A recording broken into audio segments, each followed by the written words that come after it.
India market invest মাইন্ডসেটে আপনাদের স্বাগত। যা চ্যানেল নতুন এসেছেন তাদের করলো প্লিজ চ্যানেলটাকে সাবস্ক্রাইব করবেন, লাইক করবেন, বেল আইকনটা প্রেস করবেন, তার সাথে অল বাটনটা প্রেস করবেন, নোটিফিকেশন সঙ্গে সঙ্গে আপনাদের কাছে গিয়ে পৌঁছাবে। কানাড়া ব্যাংক ব্যাংকিং সেক্টরে একটা ভালো ব্যাংক বলতে পারেন, একটা পিএসইউ ব্যাংক। যেই ব্যাংকটা কিন্তু আজকের দিনে দেখলে দেখাবে, দেখুন 5.5%-এর কাছাকাছি একটা ডাউন সাইড মুভমেন্ট দেখাচ্ছে এখনও পর্যন্ত। যেখানে এই যে মুভমেন্টটা না জাস্ট কিছুক্ষণ আগে শুরু করেছে, ডাউন সাইড মুভমেন্ট। তার আগে কিন্তু কোম্পানিটা ফ্ল্যাট চলছিল। তো কোম্পানিটা এরকমভাবে পড়ার পিছনে কারণ কি? আজকের দিনে কোম্পানিটার রেজাল্ট ডিক্লেয়ার হওয়ার কথা ছিল কত? 2:30-এ। তো 2:30-এর আগেই কিন্তু কোম্পানিটার রেজাল্ট চলে এসছে, 2:30 PM-এ। তো রেজাল্ট অবভিয়াসলি দেখেই বোঝা যাচ্ছে, মনে হয় না খুব ভালো হয়েছে। তো চলুন দেখে নিই রেজাল্ট কী বলছে। আমরা ব্যাংকের স্ট্যান্ডার্ড লোন রেজাল্ট দেখব। রুপিস কী আছে? রুপিস ইন কারোরে রয়েছে। ওকে, আমরা সিকোয়েন্স দেখব। সিকোয়েন্স কী বলছে? সিকোয়েন্স বলছে 31/12/23, এক বছর আগে, আগের কোয়ার্টার, এবং 12/24 এই কোয়ার্টার। তো আমরা যদি ব্যাংকটার ইনকাম দেখি, তাহলে টোটাল ইনকাম দেখলে দেখা যাবে, দেখুন টোটাল ইনকাম কী বলছে, যে এক বছর আগে 32,333, আগের কোয়ার্টারে 34,721, এই কোয়ার্টারে 36,113। তো ইনকাম তো জাম্প করেছে কোয়ার্টারলি এবং ইয়ারলি, যেখানে 32,000টা 36,000 হয়েছে এবং 34,000টা 36,000 হয়েছে। তো এবার আমরা খরচা দেখব। তো টোটাল এক্সপেন্ডিচার দেখলে দেখা যাবে, দেখুন ব্যাংকটা এক বছর আগে 25,528 কারোর, আগের কোয়ার্টারে 27,000, এই কোয়ার্টারে 28,277 কারোর। তো খরচাও কিন্তু ইয়ারলি কোয়ার্টারলি বেড়েছে। তো ইনকাম মাইনাস এক্সপেন্সেস করলে পরে কোম্পানির অপারেটিং প্রফিট পাওয়া যায়। তো অপারেটিং প্রফিট দেখলে দেখা যাবে, কোম্পানি এক বছর আগে 6,805, আগের কোয়ার্টারে 7,653, এই কোয়ার্টারে 7,836। তো ইয়ারলি জাম্প করেছে, কোয়ার্টারলিও সামান্য জাম্প করেছে অপারেটিং প্রফিট। তো এবার আমরা কি দেখব? এবার হচ্ছে মেন প্রফিট। তো মেন প্রফিট অর্থাৎ net profit for the period. তো নেট প্রফিট দেখলে দেখা যাবে, এক বছর আগে কত করেছিল? 3656, আগের কোয়ার্টারে 4,014, এই কোয়ার্টারে 4,104। তো দেখলে দেখা যাবে প্রফিট কিন্তু বেড়েছে, ইয়ারলি অনেকটা বেড়েছে, কোয়ার্টারলি সামান্য হলেও বেড়েছে। তো প্রফিট ঠিকঠাক আছে। যেহেতু আমরা ব্যাংকের রেজাল্ট দেখছি, প্রফিটের সাথে সাথে আমরা প্রভিশন দেখব এবং তার সাথে কিন্তু এনপিও দেখব। তো প্রভিশনটা কি? যে ব্যাংক মনে করে যে সেই টাকাটা ব্যাংকের কাছে এসে পৌঁছাবে না, সেটা হয় প্রভিশন। তো প্রভিশনটা সবসময় অপারেটিং প্রফিটের নিচে থাকে। তো প্রভিশন দেখলে দেখা যাবে, দেখুন এক বছর আগে ব্যাংকটার প্রভিশন কত ছিল? এক বছর আগে দেখলে দেখা যাবে কত? 1,898, আগের কোয়ার্টারে 2,251, এই কোয়ার্টারে 2,398। তো দেখলে দেখা যাবে প্রভিশন যেটা, সেটা কিন্তু ইয়ারলি কোয়ার্টারলি বেড়েছে। বাড়া মানে এটা কিন্তু খারাপ, যদিও বা ব্যাপক একটা বেড়েছে সেরকম ব্যাপার না, তবুও সামান্য হলেও কিন্তু প্রভিশন বেড়েছে, যেটা প্রভিশনটা কিন্তু অপারেটিং প্রফিট থেকে মাইনাস হয়।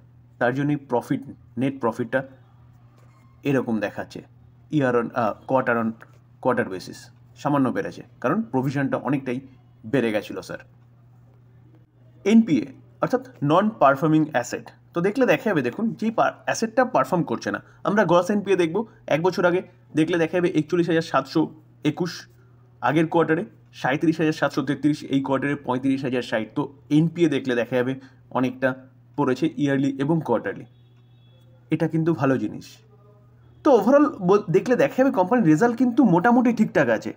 তাহলে কোম্পানি কেন পড়ছে রেজাল্ট আউট হওয়ার পরে? তো স্যার এস্টিমেট, যেখানে এই কোম্পানি এস্টিমেটকে বিট করতে পারেনি, কারণ মার্কেটের এক্সপেকটেশন আরও ভালো ছিল, অর্থাৎ কোম্পানি আরও ভালো পারফরমেন্স দেখাতো। এরকমই ছিল মার্কেটের এক্সপেকটেশন, যেখানে মার্কেটের এক্সপেকটেশনকে ফুলফিল করতে পারেনি। তার জন্য কোম্পানির মধ্যে একটা প্রফিট বুকিং দেখা গেছে। এমনি তো মার্কেটে প্রেশার আছে, তাই কোম্পানি নিচে এসছে। লং টার্মের জন্য আপনি কিন্তু চিন্তাভাবনা করতে পারেন এই কোম্পানিটাকে নিয়ে। যদিও বা দেখলে দেখা যাবে, দেখুন লাস্ট এক বছরে কোম্পানিটা 3% মতন একটা ডাউন সাইড, 3.5% মতন একটা ডাউন সাইড মুভমেন্ট দেখাচ্ছে। কিন্তু লাস্ট 5 বছরে দেখলে দেখা যাবে কোম্পানিটা 138% রিটার্ন দিয়েছে।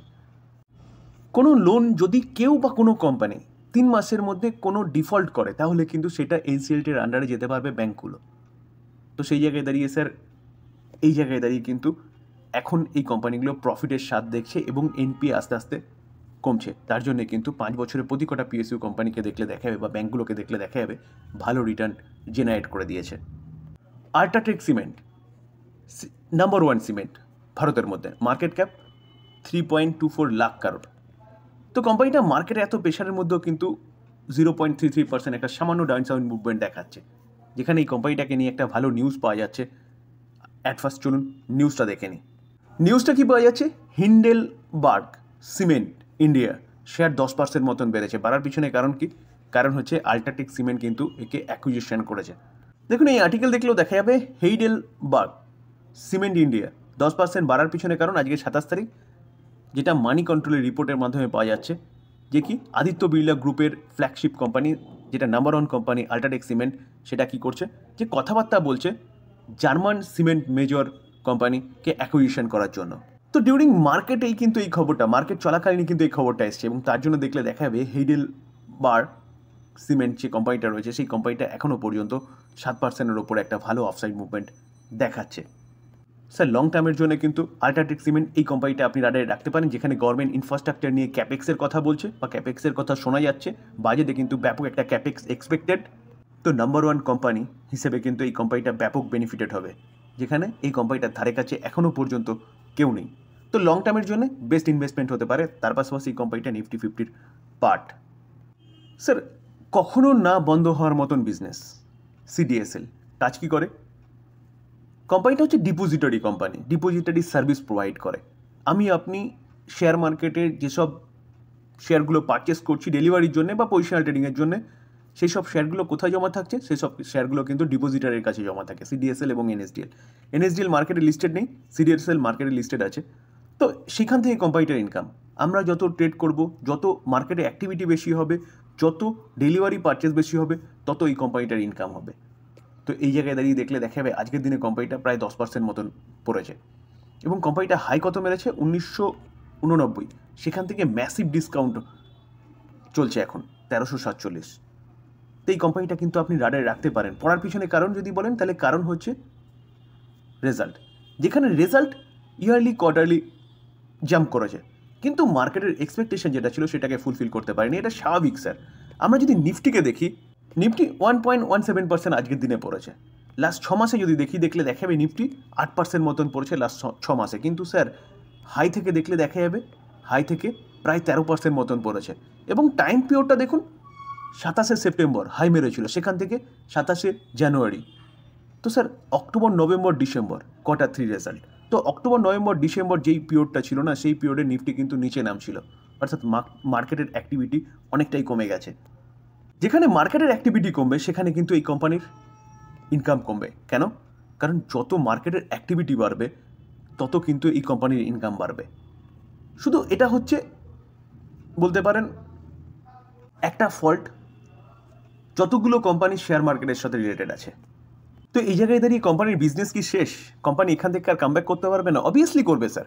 আজকে নিফটি 23,000-এর নিচে চলছে, ওকে, আস্তে আস্তে কিন্তু নিফটি 25,000, 30,000, 40,000, 50,000, 1 লাখে গিয়েও পৌঁছাবে অদূর ভবিষ্যতে। তো সেই জায়গায় দাঁড়িয়ে স্যার এই কোম্পানির বিজনেস কিন্তু বাড়বে। তো প্যানিক হওয়ার কোনো কিছু নেই। কোম্পানি 10% পড়েছে, পড়ুক। এখান থেকে যদি আরও পড়ে বাই করার অপরচুনিটি খুঁজতে পারেন, বা এই জায়গায় দাঁড়িয়েও কিন্তু বাই করার চিন্তাভাবনা করতে পারেন। তবে ডিসক্লেমার দিয়ে রাখি, কোনো বাই রেকমেন্ডেশন নয়। দেখুন আমরা যদি 5 বছরের চার্ট দেখি, এই কোম্পানি আগে পড়েনি, অবভিয়াসলি কোভিডে পড়েছে, ইউক্রেন রাশিয়া যুদ্ধের পরে 50% কারেকশান হয়ে গেছে, এখানেও কোম্পানি ভালো কারেকশান দেখাচ্ছে। তো স্যার কারেকশান হয়েছে মানে এই নয় যে এখানে শেষ হয়ে গেছে, কোম্পানি এখানেও শেষ হয়ে গেছে। কোম্পানি কিন্তু আবার যখন বুল রান এসছে মার্কেটে, সেখানে কোম্পানিও ছুটেছে। তো বুল রান সময়ে কিন্তু এই কোম্পানি ছুটবে স্যার। তো সেই জায়গায় দাঁড়িয়ে অনেকটা ডিসকাউন্টে পাওয়া যাচ্ছে, এখান থেকে কিন্তু আপনি চিন্তাভাবনা করতে পারেন ইনভেস্টমেন্টের জন্য। সিডিএসএল এর পাশাপাশি স্যার বিএসসি এই কোম্পানিটাও কিন্তু আপনি আপনার রাডারে রাখতে পারেন, যেখানে এই কোম্পানিটাও আজকের দিনে 6%, 6.5% মতন পড়েছে। কোম্পানিটার বিজনেস কি? আপনি বোম্বে স্টক এক্সচেঞ্জে গিয়ে যা কিছু করবেন, এফএনও, পজিশনাল ট্রেডিং, ফিউচার বলুন, ডেলিভারি বলুন কি ইন্টারডে বলুন, সেখান থেকে কিন্তু এই বিএসসির ইনকাম স্যার। তো যত মার্কেটের অ্যাক্টিভিটি বেশি হবে তত কিন্তু এই কোম্পানির ইনকাম বেশি হবে। তো সেই জায়গায় দাঁড়িয়ে স্যার এই কোম্পানিটাও কিন্তু অনেকটা নিচে চলে এসছে।